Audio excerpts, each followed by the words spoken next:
नमस्कार दोस्तों, फिर आ गई हूँ एक नया कहानी लेकर। नया साल में नया अंदाजों के साथ हाजिर हुई हूँ। तो चलिए सुनाती हूँ मेरे लिखी हुई कहानी चक्कर। शाम हो रही थी। राहुल भोपाल का एमपी नगर से घर जाने के लिए कैब बुक किया था और उसका घर एरेडा कॉलोनी में है। कैब आने में थोड़ा लेट कर रहा था, इसलिए वो खड़े खड़े बोर हो रहा था। कुछ टाइम के बाद कैब आ भी गया। वो हड़बड़ करके जैसे कैब में चढ़ने गया, अचानक वो रास्ते में पड़ी हुई एक पत्थर से पैर ठोकर लग के रास्ते में गिर गया।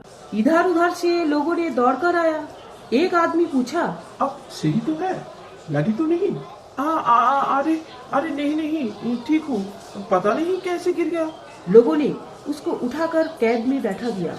दोस्तों, मेरे कहानी में मेन कैरेक्टर यही राहुल सिंघानिया है। वो कोई मामूली इंसान नहीं है। 28 साल का जवान हैंडसम लड़का, भोपाल का बीएसएस कॉलेज से ग्रेजुएशन कर चुका। कोविड के टाइम उसका मम्मी पापा का देहांत हो गया था। घर में सिर्फ एक बूढ़ी बुआ जी है। पापा का रियल एस्टेट का बिजनेस था। अब राहुल संभाल रहा है। वो भोपाल में ही कम से कम 3-4 जगह में प्लॉट लेकर उन लोगों का कंस्ट्रक्शन बिजनेस है। राहुल का कंपनी का नाम श्री गुरु कंस्ट्रक्शन। कुल मिलाकर 150-200 स्टाफ वहाँ काम करता है। बोल सकते हैं राहुल एक अमीर लड़का है। पर अमीर होने के बावजूद भी वो गाड़ी नहीं लेकर कैब लेकर दोस्तों के घर गया था उस दिन, क्योंकि एक तो वो मूडी था और उसका कहीं आना जाना नहीं था। वो कहाँ जा रहा है, कंपनी वालों का कानों में पहुँचना वो पसंद नहीं करता था। दोस्तों ने ही उसका जिंदगी था। डेली शाम को दारू जुआ के पार्टी घर में चलता रहता था। साइट विजिट में वो नहीं जाता था,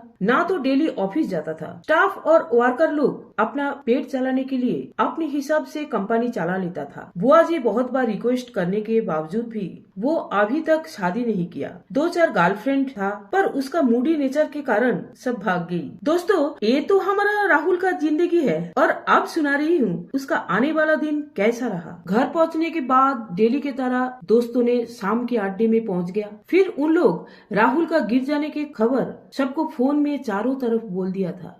सारे दोस्त जब घर आकर पहुंचा, राहुल का गिर जाने का गंभीर विषय को और भी ताकत देने के लिए बार रेस्टोरेंट से खाना, व्हिस्की, सिगरेट मंगवाया उन लोग। अचानक एक दोस्त ने पूछा, अरे यार, तू गिर कैसा गया?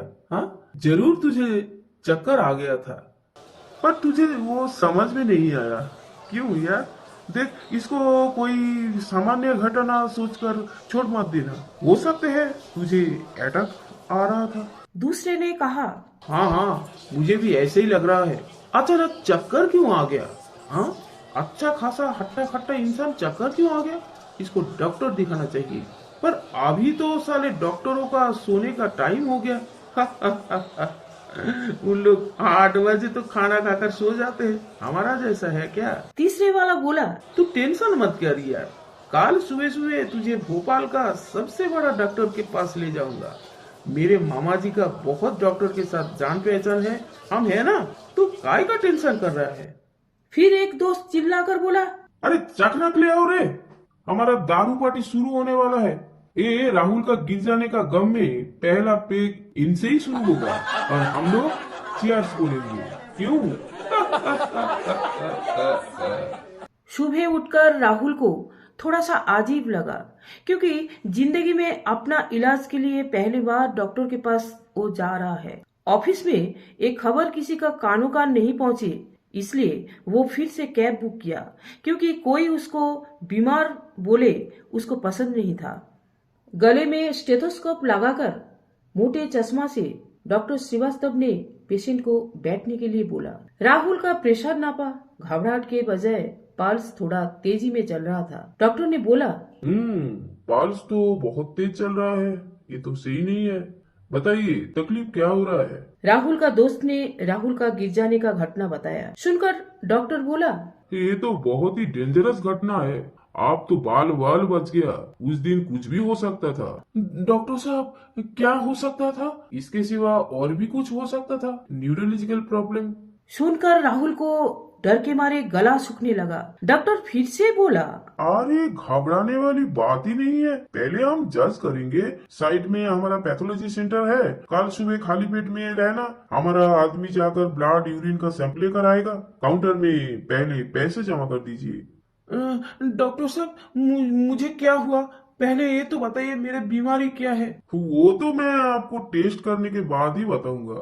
अभी आपको सुबह शाम का 2 दवाई दे रहा हूँ, टेस्ट करने के बाद दवाई बढ़ेगा। और एक काम कीजिए, मैं और 2 डॉक्टर का रेफर कर रहा हूँ, आंखों का और ऑर्थोपेडिक्स का, क्योंकि कभी कभी आंख के पावर बढ़ने से कारण भी चक्कर आ जाते हैं और स्पॉन्डिलाइटिस के कारण भी चक्कर आना ये भी हो सकता है। सारे बातें सुनकर राहुल ने टेंशन में पड़ गया, पर सारे दोस्त उसको दिलासा दिया, जो हम है ना। सुबह से जैसे बीमारी ढूंढने का यज्ञ शुरू हो गया। सारे पैथोलॉजी का जांच हुआ और भी 2 डॉक्टर आंखों का और ऑर्थोपेडिक के पास भी कंसल्ट करने के लिए दोस्तों ने ले गया उसको, पर वहाँ भी कुछ भी बीमारी का पता नहीं चला और सारे पैथोलॉजी टेस्ट रिपोर्ट भी नॉर्मल आया। रिपोर्ट देखकर डॉक्टर श्रीवास्तव ने कहा, गंभीर बीमारी है, इसलिए पता नहीं चल रहा है। 1 हफ्ता दवाई खाओ फिर आओ। दोस्तों ने फिर से मीटिंग शुरू किया। क्या हो गया? हाँ, डॉक्टर के पास जाने से भी बीमारी का कोई पता नहीं चल रहा है, इलाज कैसे होगा? फिर एक ने बोला, अच्छा छोड़ो ये एलोपैथी इलाज, मेरे चाचा जी ने सबसे बड़ा होम्योपैथी डॉक्टर के पास इलाज कर रहा है, कल सुबह राहुल को ले जाता हूँ, चलते हैं। मेरे चाचा जी का कितने तकलीफें था, पर वो अभी बिल्कुल ठीक है। फिर से सबने गया। भोपाल का चूना भाटी में बैठते हैं एक बुजुर्ग होम्योपैथी डॉक्टर के पास। उन लोग जाकर देखा, 80 साल का एक बुजुर्ग इंसान एक चेयर में स्टैचू के जैसा बैठा हुआ है और उसके चारों तरफ कांच की अलमारी में होम्योपैथी बोतल रखा हुआ है। जैसे देखकर लग रहा है डॉक्टर साहब दवाइयों के बीच स्टैचू बन गया। डॉक्टर ने पूछा, क्या तकलीफ हो रहा है? दोस्तों ने फिर से वही चक्कर वाली दिन का कहानी बताया। होम्योपैथी डॉक्टर मिस्टर साहनी ने बोला, देखिए, आप तो पहले एलोपैथी दिखाया, बट मैं आपको पहले 1 हफ्ता के लिए एलोपैथी का असर मिटाने के दवाई दूंगा, बाद में बीमारी का इलाज करूंगा। डॉक्टर साहब, आप प्लीज बता सकते हैं मेरे हुआ क्या? ये तो मैं अभी बता नहीं सकता हूँ, दवाई देते देते इलाज करेंगे, अगर आपको होम्योपैथी के ऊपर विश्वास है तो। इतना बोलकर बुजुर्ग डॉक्टर चुप हो गया। राहुल और उसका दोस्त ने भी दवाई लेकर घर वापस आ गया। घर तो आ गया, पर उसका एंजाइटी और भी बढ़ने लगा। वो चिल्लाकर बोला, तुम लोग दोस्त नहीं है, मेरे दुश्मन हो, कहीं भी ले चले जाते हो, कोई एक भी नहीं बोल रहा है मेरे हुआ क्या, मैं और कहीं नहीं जा रहा हूँ। सुनकर एक दोस्त ने बोला, अरे यार गुस्सा क्यों कर रहे हो, मैं इस बार जो डॉक्टर के पास ले जाऊंगा ना, तो उसका 1 डोज में ही सही हो जाएगा। फिर सुबह सारे दोस्त ने मिलकर राहुल को आयुर्वेदिक के पास ले गया। वो है डॉक्टर सुब्रमण्यम। सारे हर्बल जड़ी बूटी के पेड़ पौधे लगा हुआ एक प्लॉट के ऊपर उसका दवाखाना। लंबे लंबे बाल और मोटे चश्मा पहना हुआ डॉक्टर ने गंभीर आवाज में बोला, आप लोग तो बहुत लेट आया है, और पहले आ जाते तो बीमारी सही हो जाता। ओके ओके, कोई बात नहीं राहुल जी, आप पहले मेरा हाथों में बना हुआ 1 कप दवाई पियो, इसमें कुचला, अश्वगंधा, त्रिफला मिलाया मैंने, ये पीने से शरीर ठंडा रहेगा। बोलकर वो राहुल को एक ग्लास में काढ़ा पिलाया। राहुल ने जैसा पिया उसको उल्टी जैसा लगने लगा, इतना कड़वा था वो तुरंत चिल्लाकर बोला, छी, ये क्या पिलाया आपने? वाह, मुझे आपसे इलाज नहीं कराना है, चल भागते हैं यहाँ से। नहीं करवाना है तो नहीं करवाओ, पर मेरा फीस दे के जाओ। फिर से सब लौट कर आया घर और राहुल के घर में जोरदार मीटिंग शुरू हुआ। एक दोस्त ने बोला, देख यार, मेरे पास आखिरी एक इलाज है, वहाँ चलो तो बीमारी का सुधार होगा। मैं और कहीं नहीं जा रहा हूँ। अरे यार, सारे डॉक्टर को मैंने एक ही सवाल पूछा, मेरे उस दिन हुआ क्या था, क्यों चक्कर आ गया था, किसी के पास तो जवाब नहीं है। ऊपर से दवाई खा खा कर और बीमारी के बारे में सोच सोच मेरे डेली चक्कर आ रहा है। फिर से सब लौट कर आया घर और राहुल के घर में जोरदार मीटिंग शुरू हुआ। एक दोस्त ने बोला, देख यार, मेरे पास आखिरी एक इलाज है, वहाँ चलो तो बीमारी का सुधार होगा। मैं और कहीं नहीं जा रहा हूँ।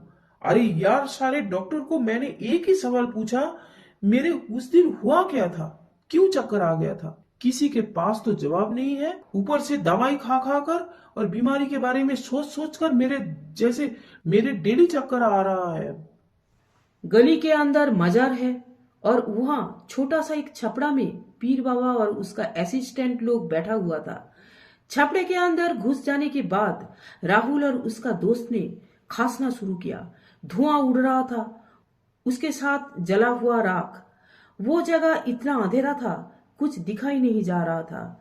खिड़की दरवाजा सब बंद था, सबका दम घुट रहा था।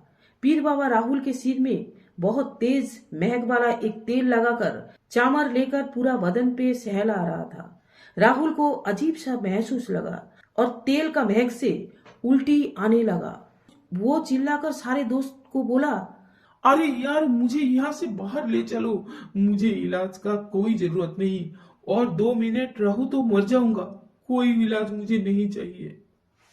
राहुल का तकलीफें और भी बढ़ता गया। 50 डॉक्टर के दवाई खाकर वो कमजोर होने लगा और उसका टेंशन बढ़ने लगा कि उसको शायद कोई गंभीर बीमारी हुआ है। हमेशा वो उदास रहने लगा। दोस्त ने भी उसका हालत देखकर आना जाना कम कर दिया। कंपनी में बर्बादी होने लगा। वो ऑफिस जाना ही छोड़ दिया। कंस्ट्रक्शन साइट में लेबर, कॉन्ट्रैक्टर, स्टाफ लोग सब मनमानी शुरू कर दिया। हालत खराब हो रहा है देखकर कंपनी का मैनेजर राहुल को मानसिक इलाज के लिए विदेश भेजने का बंदोबस्त किया, पर राहुल एक बार भी मना नहीं किया कि उसको नहीं जाना है। जाने के समय एयरपोर्ट में सारे दोस्त मिलने आया और आंसू बहाया। राहुल ने बोला, अरे रो क्यों रहे हो, मैं विदेश जा रहा हूँ इलाज करवाने के लिए, और वहां जाकर डॉक्टर को एक ही सवाल पूछूंगा, उस दिन मुझे क्या हुआ था, क्यों चक्कर आ गया था, क्यों मैं रास्ते में गिर गया था। पर योगा करना तो दूर की बात, उसको चलने फिरने से ऐसा महसूस होने लगा जैसे वो गिर जाएगा। हमेशा बीमारी के बारे में सोच सोच कर उसका मुंह सूखने लगा, आंखों के नीचे कालापन आने लगा और वो इतना ही दुबला हो गया था, लोगों को पहचानने भी दिक्कत हो रहा था। ऐसा हालत में 2-1 दिन उसका दोस्तों ने समझाने के लिए कोशिश किया था, पर जब उन लोगों का शाम का पार्टी बंद होने लगा तब उन लोग भी आना छोड़ दिया। ऐसे ही तनाव में राहुल ने 1 हफ्ता बिताया। एक दिन सुबह उठकर वो ठान लिया, ये बीमारी का सोच दिमाग से वो निकाल कर ही छोड़ेंगे। इसलिए वो किसी को बिना कुछ बोलकर भाड़े में एक कैब बुक करके भाग जाने का तैयारी किया। वो ऐसे जगह जाना चाहता था जहाँ उसको कोई पहचानेगा नहीं, जहाँ कोई बीमारी नहीं, जहाँ कोई डॉक्टर का सलाह नहीं, जहाँ कोई तनाव नहीं। वो सीधे होशंगाबाद रोड पकड़कर जा रहा था। खिड़की से खुली हवा में उसको बहुत आराम महसूस हो रहा था। उसके साथ साथ बिंदास बेफिक्र होकर बिना मंजिल के तरफ भागना खुद को बहुत एडवेंचरस लग रहा था। अचानक रोड के साइड में खड़ी एक 22-24 साल का लड़की बहुत ही चिल्लाकर हाथ ऊपर करके उसका कैब रुकवाई। गाड़ी रुकने के साथ साथ लड़की कांच के पास आकर ड्राइवर को बोला, भैया मैं शेयरिंग में जाऊंगी, मैं विदिशा वाली रोड में उतर जाऊंगी। ठीक है, आ जाइए। लड़की कैब का पीछे सीट में बैठी। उसके हाथ में एक फाइल था और एक बड़ा सा हैंडबैग था। कुछ टाइम कैब चलने के बाद लड़की राहुल को बोली, आपके पास पानी का बोतल है? मेरे पानी खत्म हो गया और पता नहीं मेरे सिर क्यों चकरा रहा है। बात सुनकर राहुल चौंक उठा। फिर वही बात, सिर चकराना, जिस चीज से राहुल बहुत दूर भाग रहा था, पर सुनकर उसका रहा नहीं गया। वो ड्राइवर को बोला, भैया रास्ते के साइड में गाड़ी रुकवाओ, वहाँ से पानी का बोतल लेना है। ड्राइवर भी गाड़ी रुकवाया, पीने का पानी लड़की को दिया। लड़की पानी पीकर पीछे वाला सीट में लेट गई, पर राहुल का घबराहट होने लगा। वो लड़की को पूछा, थोड़ा सा आराम महसूस हो रहा है आपको? बस और 2-4 मिनट के बाद ठीक हो जाऊंगी। 4 मिनट क्या, वो लड़की तो आधा घंटा कैब के अंदर लेट गई। राहुल परेशान होकर ड्राइवर को बोला, चलिए इसको कोई हॉस्पिटल में एडमिट करते हैं। गाड़ी चलने लगा। कुछ दूर आने के बाद लड़की थोड़ा सा ठीक होकर बोली, हम लोग कितने दूर आए? विदिशा वाली रोड पहुंच गई। गाड़ी में आगे बैठा हुआ राहुल घबराते हुए बोला, अरे आप थोड़ा सा अच्छा महसूस कर रहे हैं अब? चलिए, थोड़ी दूर में एक हॉस्पिटल है, गूगल मैप पे देख रहा हूँ, आपको वहाँ ही एडमिट कर देता हूँ। क्यों? मुझे क्या हुआ? चक्कर आ गया था, वो अपने आप ठीक हो गया। क्या बोल रही है आप? आपको पता है चक्कर जैसा चीजों को आप नजरअंदाज कर रही है? कैसे कर रही है आप? अरे नहीं, थैंक्स आपको मुझे मदद करने के लिए, पर अभी मुझे जल्दी जाना है पॉपुलर हॉस्पिटल में, वो विदिशा रोड में है। वहाँ मेरे पापा एडमिट है, उनका हालत तो बहुत खराब है। जल्दी गाड़ी चलाइए भैया।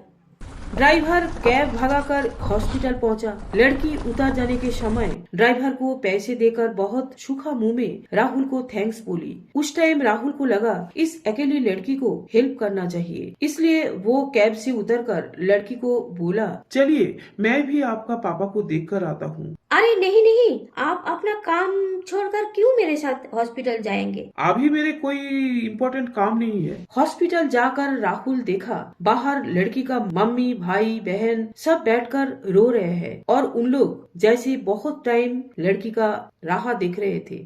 लड़की दौड़ते हुए काउंटर में भागी, वहां जाकर पैसे डिपॉजिट किया क्योंकि कुछ टाइम के बाद उसका पापा का हार्ट ऑपरेशन होने वाला है। राहुल खड़े खड़े देख रहे थे लड़की कैसे भागे दौड़े दवाई लेते आ रही है और फिर से डॉक्टर के साथ पापा के बारे में पूछ रही है, जैसे सारे परेशानी को अपने दोनों नरम पतले हाथों में सिमट रही है। राहुल तज्जुब होकर सोचने लगा, कुछ टाइम पहले तो उसका खुद का तबीयत खराब हो गया था और अभी उसका इतना ताकत कहाँ से मिल गया।